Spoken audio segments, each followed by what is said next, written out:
Quand je dis aux uns aux autres, il faut serrer la ceinture, ce n'est pas serrer la ceinture sur nos salaires, sur ce que le producteur a comme recette, sur ce que le menuisier a comme recette. L'État ne lui prend rien au-delà de l'impôt qu'il a toujours payé sans savoir.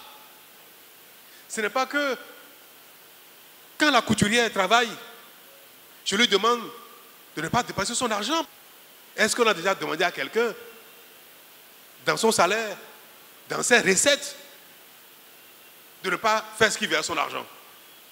Quand je dis qu'il faut serrer la ceinture, c'est quelle ceinture? C'est une façon de parler seulement, c'est dire de ne plus voler, c'est tout. C'est tout. Mais c'est une façon polie.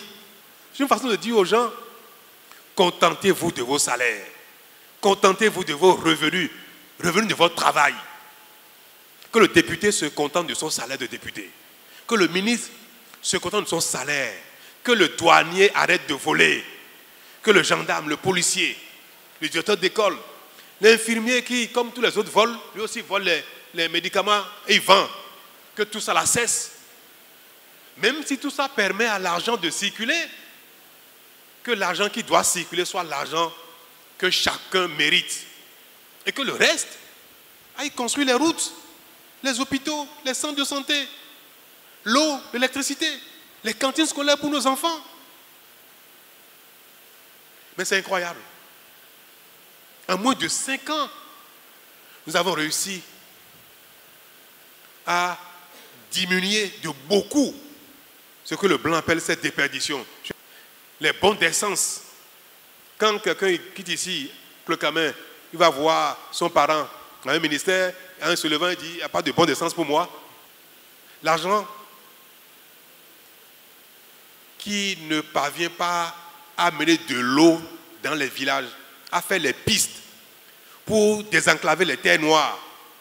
C'est cet argent qui était utilisé dans les bons d'essence. Les gens, leur salaire terminé. Nous faisons la guerre. Le Bénin entier fait la guerre à ce gaspillage-là. Pour que notre argent, on s'en contente, même si c'est dur. C'est là que je dis qu'il faut serrer la ceinture. C'est dur. Il faut laisser cet argent travailler pour le minimum qui est indispensable à notre survie. L'eau, l'électricité, l'école, la santé, les cantines scolaires, les stades, les marchés. On aura fini tout ça bientôt. Bientôt, ce sera derrière nous. En 2022, tout le monde aura l'eau, c'est fini. L'électricité, on est en train de finir. On va faire les extensions qu'il faut.